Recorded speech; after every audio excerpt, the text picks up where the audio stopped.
So you've decided to start a video game studio. Let's do a multi-part series where we go through the 6 questions you should ask yourself in the process of starting this studio. For most of these, you're going to ask the question and then you'll probably circle back to it as you answer questions further down the line. The first, and I would argue probably the most foundational question you should ask yourself is why? Why are you looking to start a video game studio? If your instinctual answer is to make the money, then I'm going to tell you to keep looking. This is not the best answer that you should start with. There are lots of ways to make money. Certainly, video game development is one of them, but it is probably not the most effective way to make money. If you are a programmer, consider some other form of software for your startup. If you are an artist or a designer, consider working for a studio or doing contract work, because both of these are more consistent and will likely result in you making more money. That's not to say that there aren't examples of studios that started and made a ton of money. Certainly that is true. There are lots of examples of cases where people started little studios or big studios and made tons of money and ended up selling those studios for lots of money or making games that made tons of money. It's just that that is the exception to the rule. So if make money is your only reason for starting a studio, it's not enough. It's not a good enough reason to start a studio. Make money can certainly and probably should be part of your reasons, but it doesn't necessarily have to be. If you are looking to start a studio as a hobby, then making money isn't necessarily very high up on your list. It's more about exploring new skills and trying a new medium of communication. Those are certainly valid reasons to start a studio. Understanding your why is going to allow you to shape the studio that you are ultimately going to form. Maybe you have a game that you feel really needs to be made and you don't see a path to having it made otherwise. So you've decided to start a studio in order to make that game. What I would say in that case is think about whether or not there is a long-term viable path for your studio. If you're going to go through the trouble of starting up a studio and hiring people and finding office space and all these other things that are required to start a studio, and you really only just want to make the one game, there may be other ways to get that game made that don't involve starting up a studio. Because what you could find is you start your studio, you make your game, and then there's nothing else, and the studio implodes after that first game is made. Having a game that needs to be made is actually a great reason to start a studio, but make sure there's something there behind this game that will allow the studio to continue after this game is finished. Lots of people will tell you that spite is never a good reason to do anything. I actually disagree with that. Spite can be an incredibly powerful form of fuel. Maybe someone told you you can't start a video game studio, or you got fired from another video game studio and you want to prove them wrong. That is actually a reason to start a video game studio.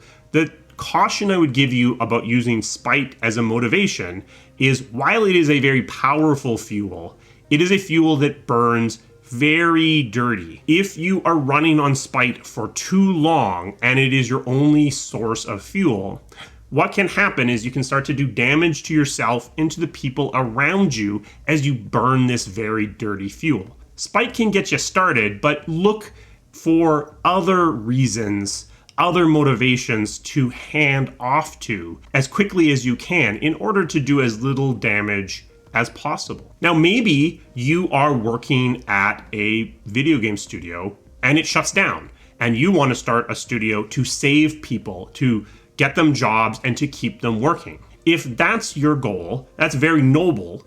In that case, what I would recommend is to make sure that you have the money to keep going long enough. Most of the people that you will be forming your studio out of won't be able to work for a long period of time without a salary.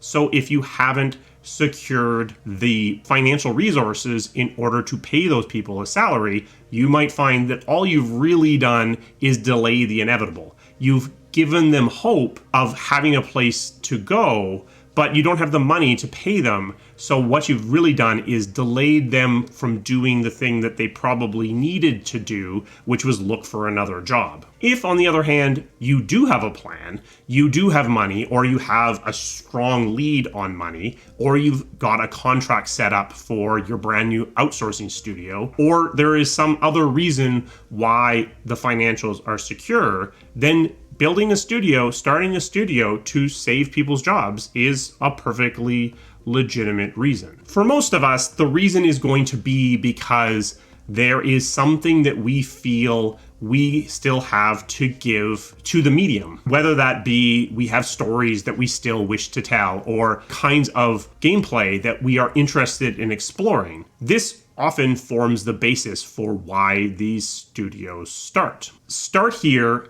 Start by really interrogating yourself about why you're wanting to do this. If it's just about the money, probably keep going. Now, there are reasons why for the money might actually be legitimate. If you were working in the video game industry for a long time, like I have been, then your skill set has narrowed to the point where you are qualified to work in the video game industry, but not really qualified to do a lot of other things. Now, again, if you're only doing this for the money, you're probably qualified to hold down a job at a relatively high salary at an existing studio. So scrape even further at the why and as to why you've decided that starting a studio is the way to go as opposed to taking a job. Start here, interrogate this question, really understand the whys behind your starting of a studio, and maybe what you'll find is that this isn't the right way to go, and there are other outlets for what you're feeling right now. We'll move on from why to what your studio is going to be and what kind of game you're going to make in the next video. So you've decided to start a video game studio. Hopefully you've already interrogated why you want to do that and made sure that the reasons make sense. If you haven't, well, maybe you should watch the video that I released about the why of starting a video game studio. But you've done that, you've made the leap, you've decided that yes, this is the right way to go. So the next thing to ask is what? What is your studio going to look like? Right off the bat, I'm going to just tell you right now, it's not going to be a AAA studio. Basically, no one gets to start a new AAA studio these days. Effectively, at this point, they only exist within the publishing organization. And it's very unlikely that you, if you're watching this video, are someone that a publisher is going to come to and say, we like your Moxie, we're going to give you $85 million to play with to start your brand new studio at a AAA quality level. So that means you're going to be starting something smaller. Even the really big indie studios, like the studios making Baldur's Gate 3, are really big beyond the reach of most people starting a new studio. They are going to have hundreds of people, and as a result, they're going to be very expensive to start. So if this is the kind of studio that you're wanting to start, how are you thinking of paying for it? Where is the money coming from when your burn rate is running in the potentially tens of millions of dollars a month? Who's paying for this studio to continue to survive? So that probably eliminates the top tier of indie. You can't do AAA, you probably can't do big indie either. So what if we flip it all the way to the other side and say we could go solo?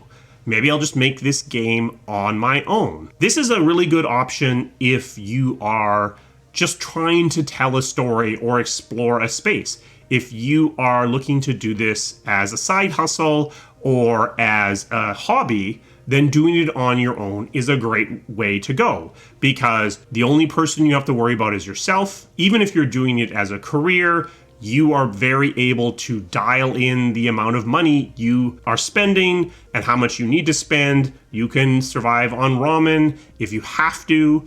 You're not having to make sure that people are feeding their families. If you have a family, make sure you have enough money to last a while until you're actually bringing money in. But solo is a good way to go if you're really trying to just explore a space.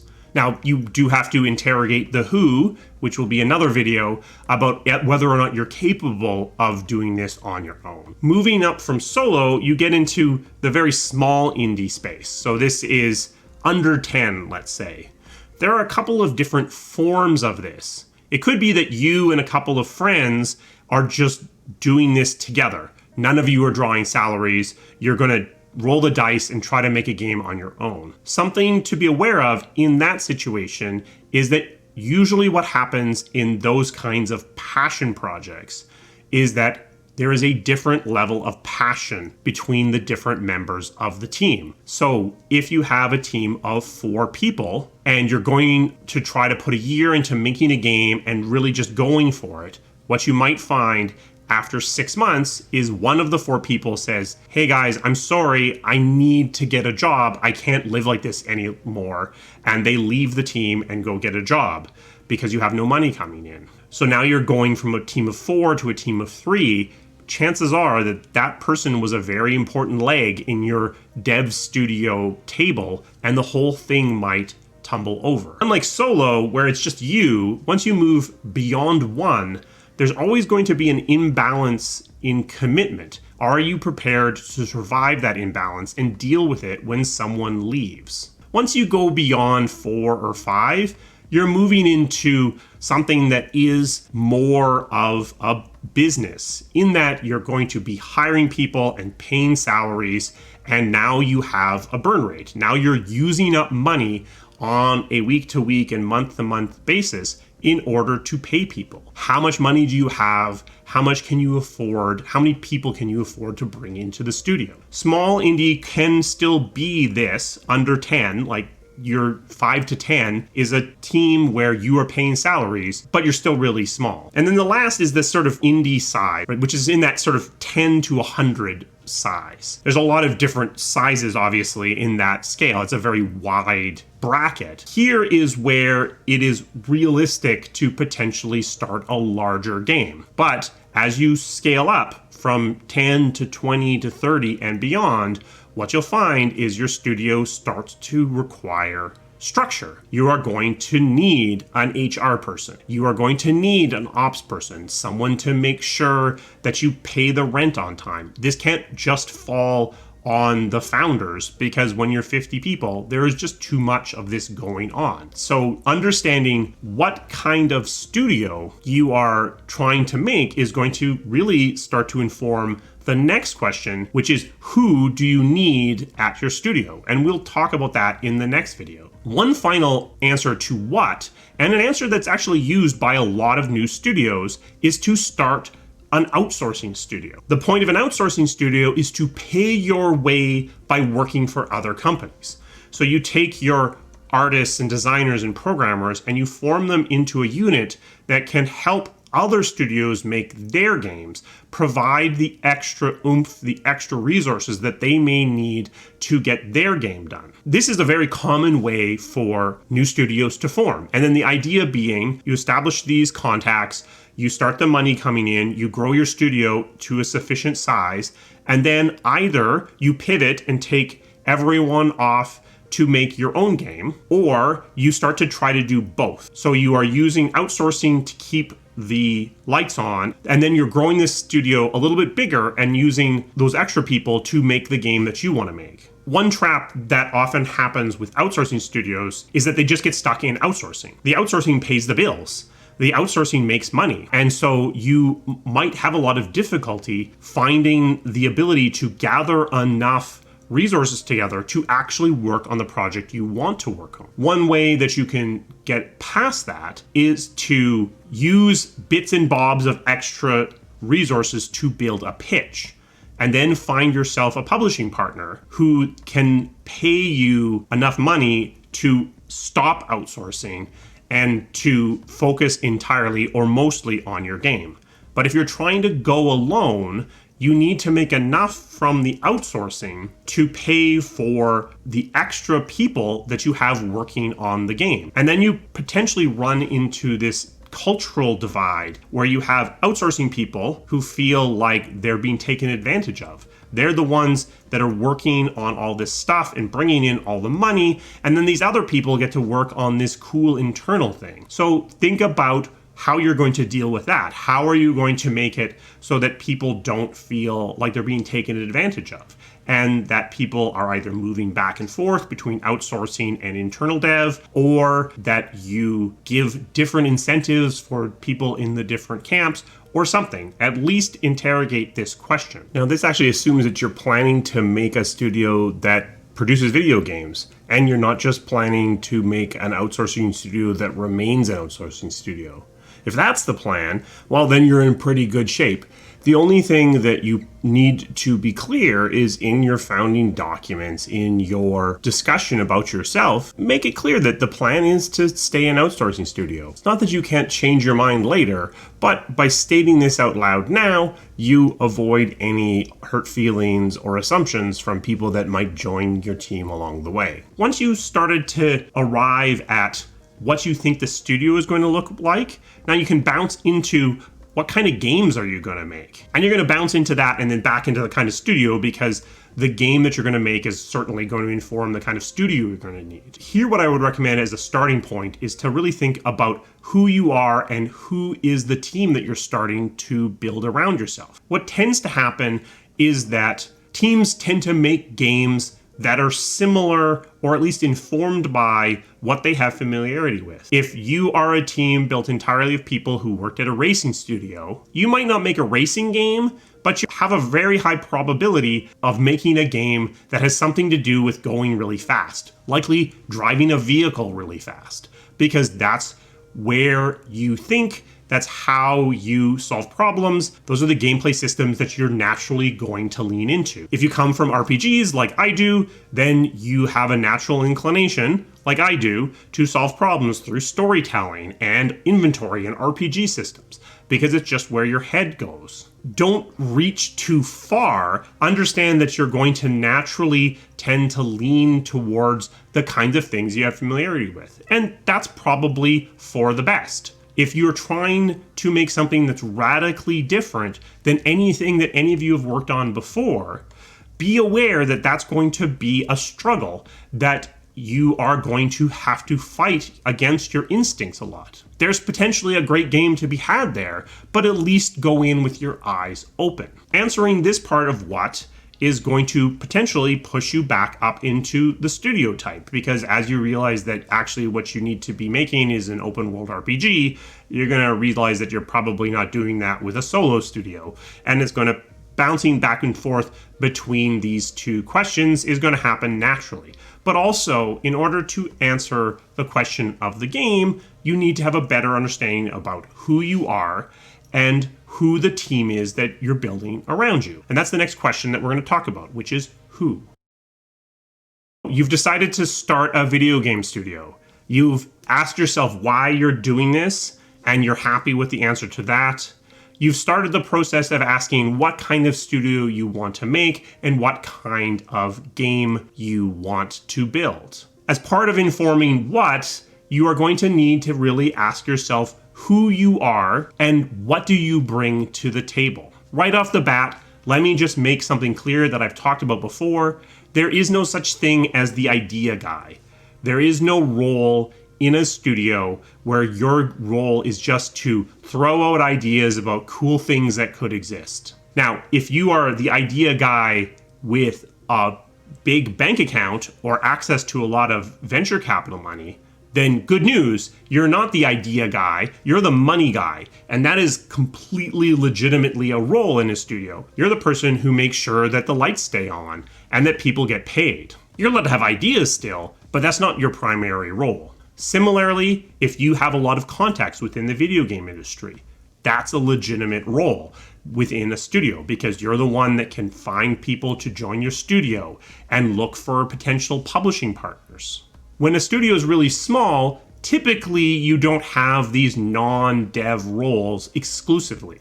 Small studios below 30 people, everyone's going to have to wear several different hats. So if you're the money guy, but you don't have a programming, audio, artistic or design background, you may find yourself struggling to find the resources necessary to keep your studio going.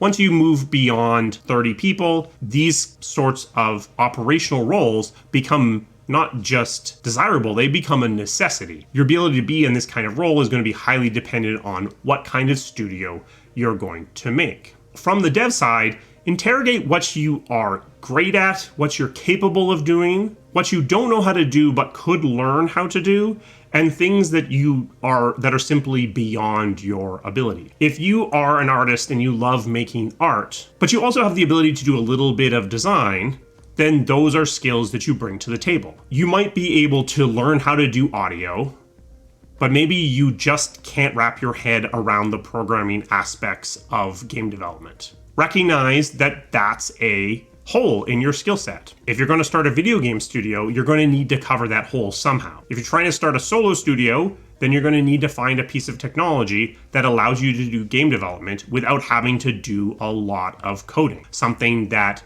provides a very strong framework. Similarly, if you're a designer who's done a little bit of programming, but you have wooden eyes and can't do any art, you're going to want to look for ways to cover that hole. Either you're making a game that has a art style that is within your abilities, so text adventure or something with a very specific kind of art style, or you're looking to hire a partner that is going to provide that visual language to your studio, or you are looking to buy a lot of assets off the asset store.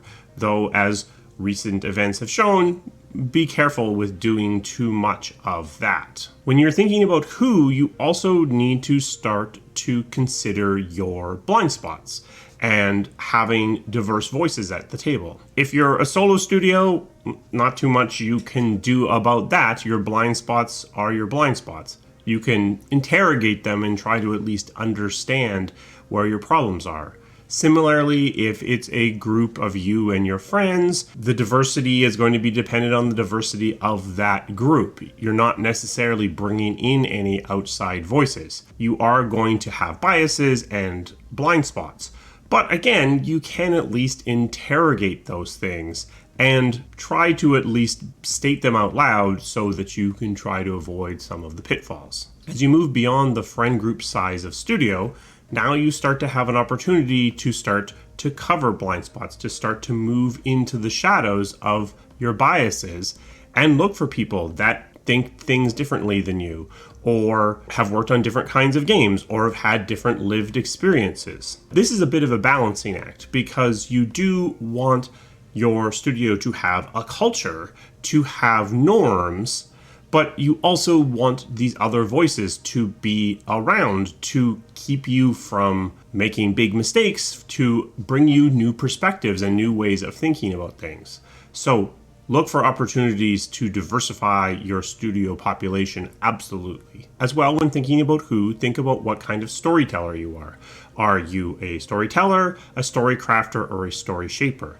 If you're bringing people in, this is an opportunity to bring in some people with different storytelling styles. The type of storyteller you are is going to inform the process you are going to go through in terms of finding publishing partners or venture capital money or other ways you're going to interact with the video game industry as a whole. If you are a story shaper with no contacts, you're going to have a lot of difficulty getting into those meetings in the first place. If you are a storyteller, you might find yourself having a lot of really exciting meetings in the hallway at GDC that then turn into nothing. And if you're a story crafter, the trick is to get someone to pay attention long enough for you to reveal the excellent story you've crafted about how great your studio is going to be. Each of these has weaknesses, and you need to figure out how you are going to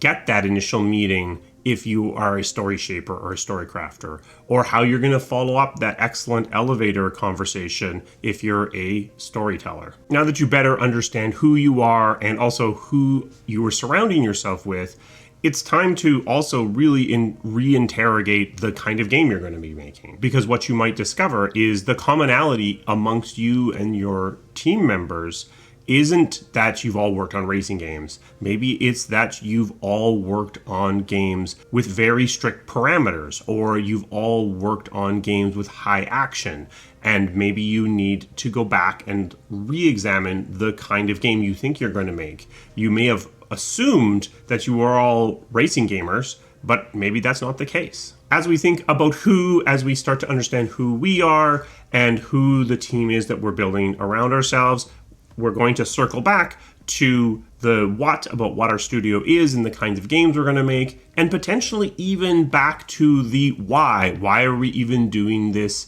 at all? As we interrogate who we are and the people around us, we might realize that our reasons are different than we first assumed. Embrace that. Go back through the process and go back through and re-examine the previous questions. As we do this a little bit, we'll start to get into the final set of questions, which are more tactical, but are still worth answering as we start this process up, which are the questions around when, where, and how. We'll talk about those in the next video, and then we'll finish this series with me walking through these questions through a hypothetical game studio that I was starting.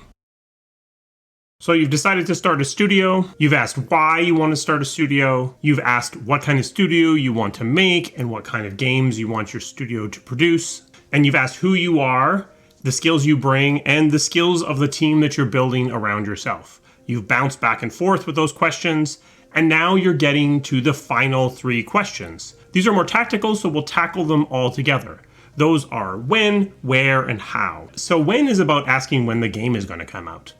What's your burn rate? How long can you afford to keep going like this? If you set your when too far in the future, then you run the risk of your game becoming outdated or losing relevancy. This is a bigger deal for larger games. If you're a small indie darling, then you don't really age out.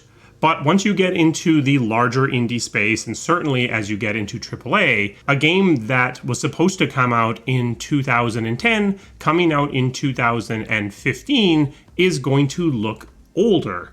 And it potentially gets you onto this treadmill of constantly having to update yourself. Considering how long you want to give yourself for your game is a pretty important thing to do, because this is pushing back against who to some degree. Smaller teams are easier to manage and they will pull in the same direction more effectively, but they have less pulling power. So you're trying to balance out the size of the team to get it done in a timely manner, but no bigger than that, so that you are allowing yourself to control the size and scope of the team that you're dealing with and managing as much as you can. Before 3 years ago, I'm not entirely sure I would have even put where on the list of questions that you would ask, because at the time it seemed fairly obvious from my perspective that the answer to this question would be in a single location, maybe if you have to be in 2 locations, but no more than that. But these days, the landscape is totally different. You can choose to have a physical location and have most of your people be in the same city. But these days, in a post-COVID world, or a during COVID world, we have seen a complete shift in the expectation of people in creative spaces about how they work. Chances are, if you're starting a studio these days, unless you want to take a very hardline stance, you're going to be either online only or hybrid. Personally, I'm not a big fan of a hybrid scenario because I think it's going to lead to discrepancies between different people, and it just inherently is unjust. Because what you'll have is that some people are gathering together in meeting rooms and some people aren't. The people gathering together are going to have advantages in terms of communication. So for me, I believe that you should really ideally be choosing between online only or mostly in a physical location.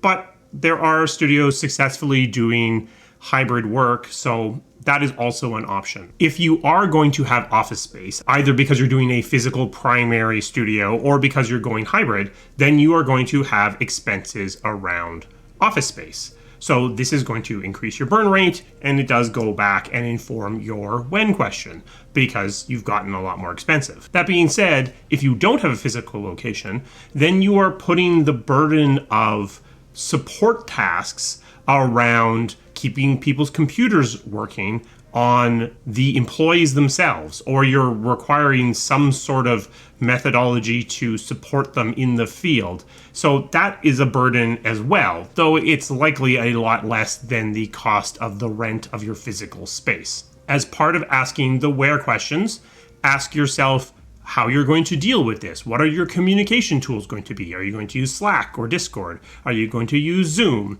How are you going to keep the team cohesive? You aren't going to be able to do company meetings in a physical way if you are either hybrid or online only. So what are you going to do to build culture in a world where people aren't seeing each other on a day-to-day basis? This is something to consider now as you're starting to form the foundation of your new studio. And then finally, how are you going to work? This is some very tactical things like what engine are you going to use? Are you going to use outsourcing or buy things off the asset store? What platforms are you going to make games for? How are you going to monetize your game? The answer to engine and platform and monetization are going to go back and inform your who answers, as well as, to some degree, your what answers as well. If you are making games just for the mobile phones, then the what is different than if you are making games only for current gen consoles. So decide what platforms you're going to support, how you're going to make money. If you're going to be free to play or a live service, you are going to need to consider the fact that you're going to, for a very long time, have a team assigned to this game, supporting it and growing it and changing it in order to make money out in your tail. Consider that. That's going to, again, affect your who. What does your structure look like? What do your processes look like? How are you going to have people report? Are they going to report into their discipline? Are they going to report into a producer? Are you going to have producers? How many producers for your overall team size? How are you going to do approvals? How are you going to structure your work? And what tools are you going to use to do this? Are you going to use Jira and Slack or Discord for everything? How are you going to structure the studio itself? Some of the questions in how are really just nuts and bolts and aren't going to inform the other questions. But a lot of these questions are going to force you to re-examine the what and who of the kind of people you need and the kind of games you're going to make. And potentially, if enough of this changes underneath you, the answer to these questions about when and where and how might make you re-examine your why. Maybe once you've done all of this and thought about the game that you are capable of making, it is so different than the kind of thing that you wanted to make, that was the basis of your why, that you no longer actually want to start your own studio. This is why you want to keep that opening question in your mind. Because if you drift too far away from your original vision, is it still what you want? Is starting your own studio still something that gets you interested? Because it's gonna be a lot of work, and sometimes there are going to be compromises, and sometimes you're going to have to make things that maybe weren't exactly what you wanted to make. Are you okay with that? So always keep that why question open throughout this entire process. So now you've gone through all 6 questions, and you've probably reopened a few of these questions a couple of times as new information has come to light.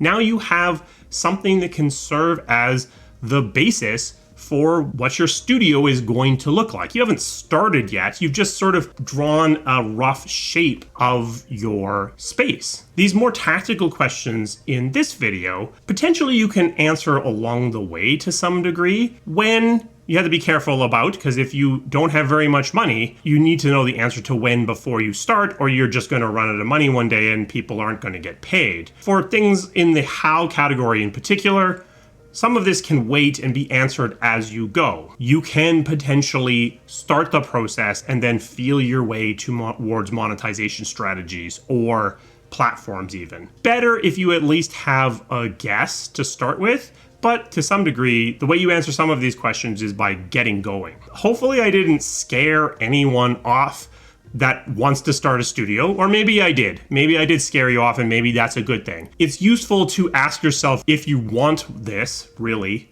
or if it's just something that seems a lot easier than it actually is. A lot of us have a tendency to treat things as being easier than they are when we don't fully understand them.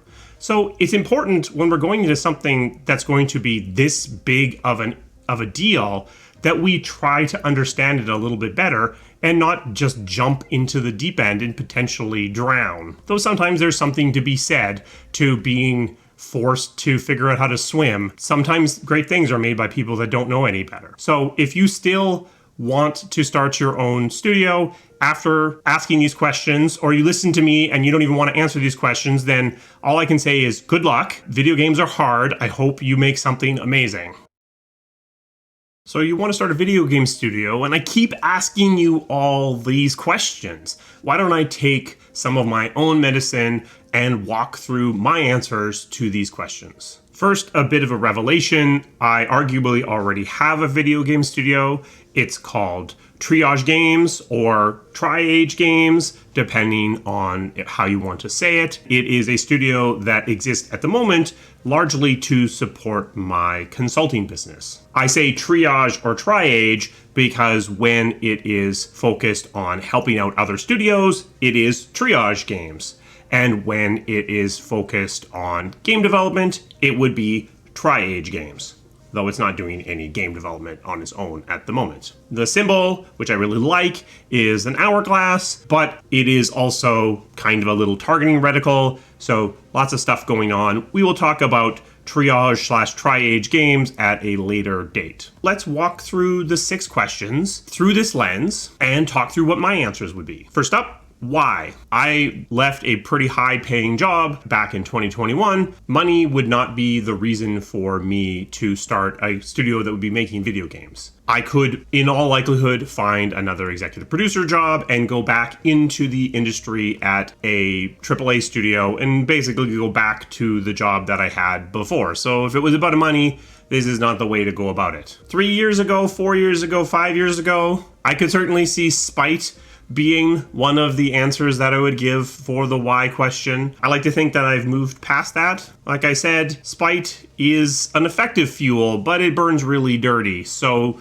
getting yourself off of that kind of motivation is a healthy thing to attempt to do. Certainly one of my goals for creating the YouTube channel, and I would like to see continue through any sort of video game development work that I'm doing, would be trying to find ways to improve the industry as a whole, whether that be through testing out different methodologies or exploring different spaces or communicating the things that I have learned. That would be part of my why. I do think that there are stories I have left to tell, and there are also bits of gameplay that I'm interested in exploring. Trying new things is also a legitimate why for me as well. Reconnecting to my technical roots and relearning how to be a programmer and how to work in a video game engine, how to bring everything all together.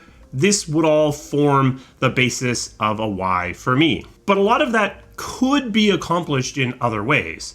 At the end of the day, for me, the fundamental why is really about control, about me not having to report to someone that is dictating what the game is going to be or who gets to make the decisions on a day-to-day basis, of being the person where the buck stops, of being the person that gets to make the call. The buck stopped with me as EP, but in a weird way, I wasn't the one making most of the calls. I was either delegating that decision-making power downwards in a lot of cases, or decisions were being made above me and then moving down and being enacted by me. One thing for me, a big part of my why would be getting some of that control. More than any of the other parts of why, that last bit, control, really informs the what from the studio level. Being at the scale of big indie or even normal indie requires giving up a lot of control to publishing partners or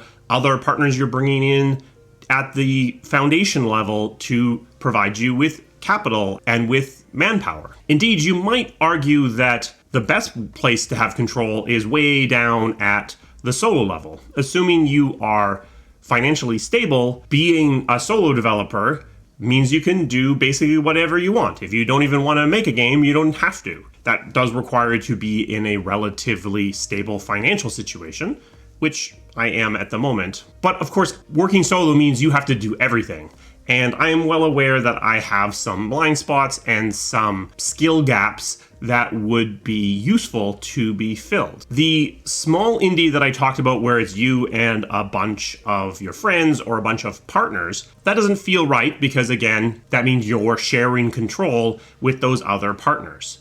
But maybe something in the small indie space where it's me and some other people working for me, that starts to make a little bit of sense. Now, as I said, Triage Games exists as a place to support my consulting business at the moment. So the reality is right now, this is an outsourcing studio. It's just a very strange outsourcing studio because it's not making art or audio or doing programming for people. It's providing production consulting. I definitely have seen the disconnect between these two endeavors, where there's consulting on one side, which pays the bills, brings in money, and then there's video game development, which doesn't do any of those things and realistically would never make as much as the consulting.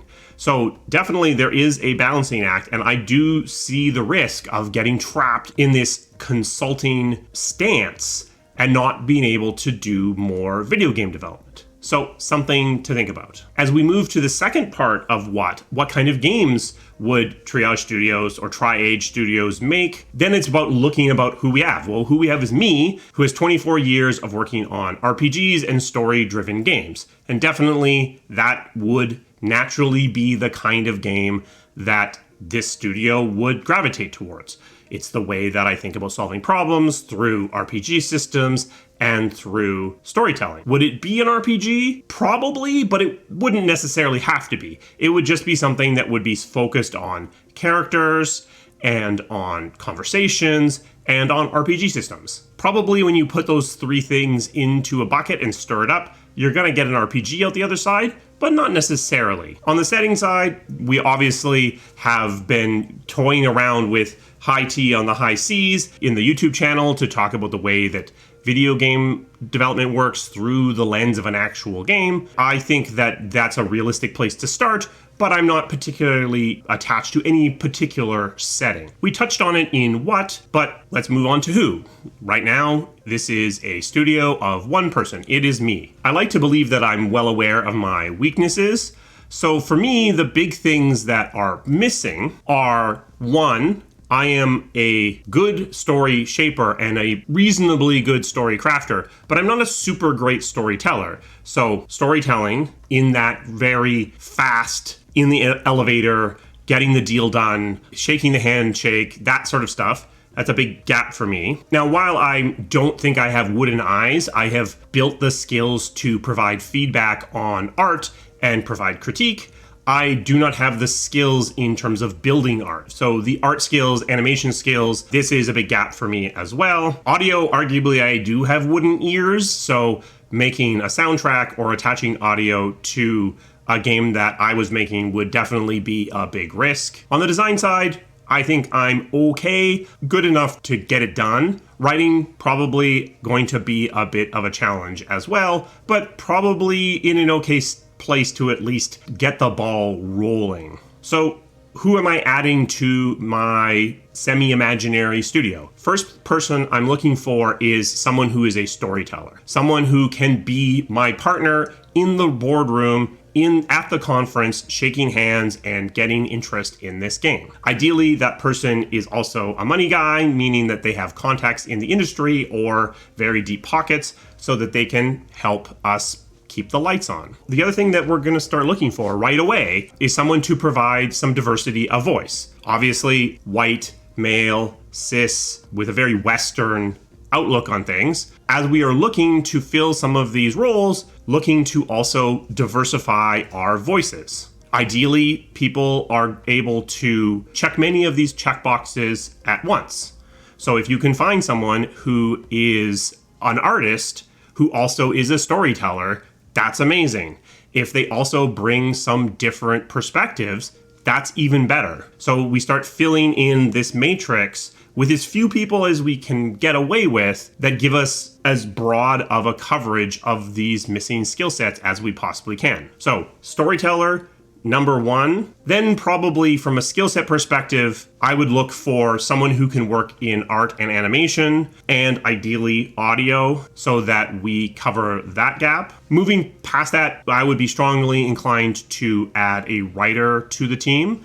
If we're going to be doing storytelling, it would be good just to have someone who has done this professionally in some capacity at least that can provide the extra expertise that is likely going to be required. So then if we've got to 3 or 4 people, my next person, I would actually be inclined to add a tech person. I'm relatively comfortable with my technological background, but I am a finisher. I can struggle at the beginning of a technical project where it's just a million buttons and setting up the project. It would be nice to have someone who can balance that with me, to provide more technological understanding and thinking and just balance it out, provide extra horsepower. In a perfect world, that person would also be able to provide technical design and design work. Again, what we're looking for here, we're in small indie space, everyone is wearing a lot of hats. So if you're hiring a tech person, ideally they are also a designer or an artist or a writer or something so that they can fill many roles, so they can wear many hats. Because as you are moving around and trying to work,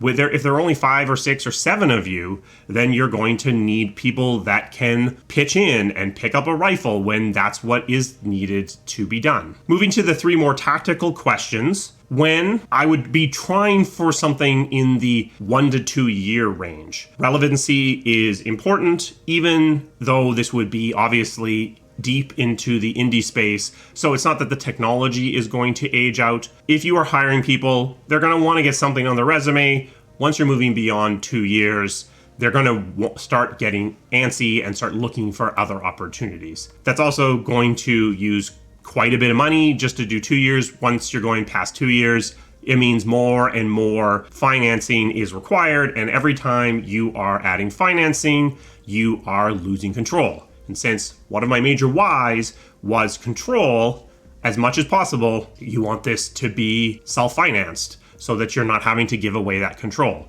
The longer you go, the bigger your team gets, the more control you're going to have to give up in order to just pay the bills. Where is interesting because I never fully adapted to online work when I was at BioWare. That being said, I think now in 2023, the only way to go is online only. I strongly believe that at least for the time being, hybrid is a dangerous trap. The way that I would be strongly inclined to go, especially for a studio this small, would be to go online only. So people are distributed around the world and we are working together using Slack or likely Discord and Zoom as our communication channel. And there is no physical office space or headquarters. Everyone is working out of their house or whatever other shed that they are choosing to work out of. And we are dispersed.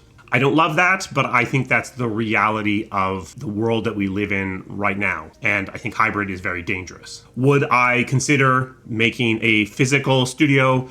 There are 5 or 6 of us in the same city. We know each other and renting out some office space. There are certainly a lot of advantages in terms of what I'm familiar with to that. That being said, it does automatically jump your costs up a bunch, because now you have to rent that space and potentially have an office manager and buy furniture, and it just adds a whole bunch of things.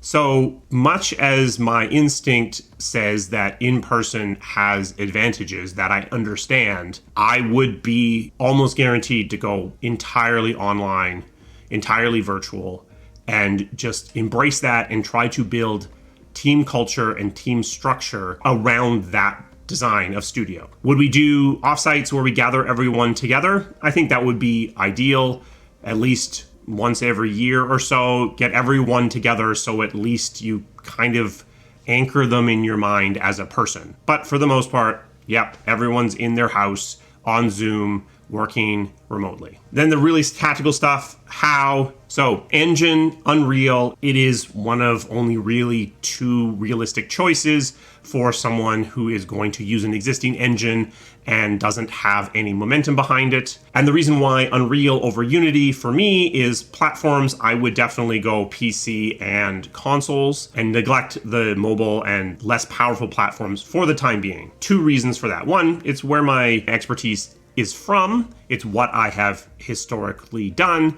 It's what I understand the best. It is also the place where storytelling games, as I understand them, are most successful. There are some things on the phones that do storytelling. I don't fully understand that space.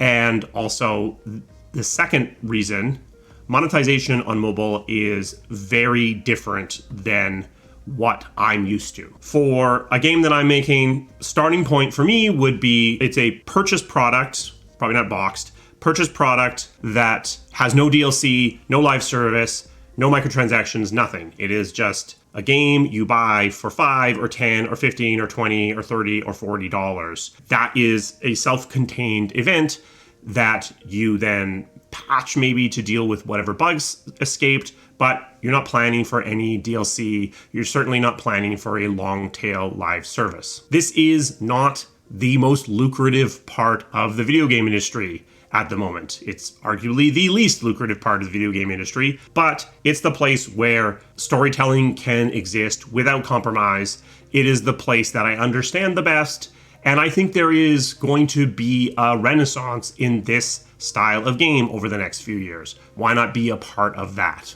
Studio structure. So you need structure even at a very small size, but when you're down in the below 10, you can be pretty flat. Obviously, I'm in charge. That's part of the why, but you want everyone else to have relative autonomy. If the studio was ever to grow, I am curious about the idea of having professional people, so professional managers, professional people whose job it is to grow careers. For 2 reasons. One, this allows you to have people whose responsibility and primary measurement of success is the success of the other people. And 2, it frees up the other dev leaders to focus on the dev side of their job. That's not to say that you would expect no leadership from those dev leads. In fact, what you would be pushing for would be to separate the management from the leadership and make it the dev lead's job to lead their team to success and the manager's job to make the people as successful as possible. Is that realistic? I don't know, but I am tempted to try something like that if the studio was ever to reach the point where it was needing that kind of extra structure. On the process side, hourglass, meaning focusing on one thing and using that focus to drive decision making across the project as a whole. Hourglass, pretty easy to do on a really small team. Hourglass also means dailies, which means looking at the game a lot and using that feedback loop to, again, drive decision making. Maybe influenced by my YouTube channel, I really like the idea of development out loud, meaning that you are sharing your process with the community as a whole as you're going and bringing them on the journey with you. I think there is a huge opportunity to educate the game buying public more on how games are made. And so why not take the opportunity to bring them into the fold? And then tools, pretty much the standard indie tool set, which is whatever is most easily accessible and most affordable. So that probably means using the Google suite of Office apps as opposed to the Microsoft suite, because one is free and the other isn't, much as I prefer PowerPoint. Discord over Slack. It probably means using Discord over even Zoom. And this would then keep your cost under control as much as you can. There are my answers. Hopefully, if you are actually looking to start your own video game studio, the shape of some of my answers will help spur you to answering these questions yourself. Triage Games is a real thing, but Tri-Age Games, the version of the studio that actually makes games, not really a real thing at the moment. Will it become a real thing? I guess wait and see. It's certainly not there right now. A special thanks to my members. They provide the resources that this channel needs to keep running.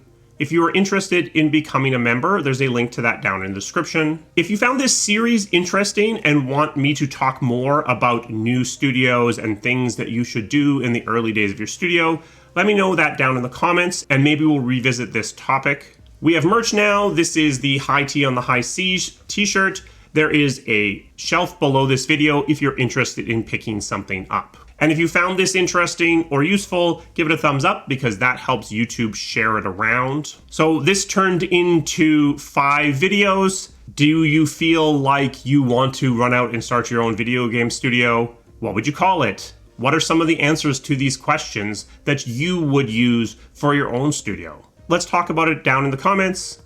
I will see you again soon. Thank you.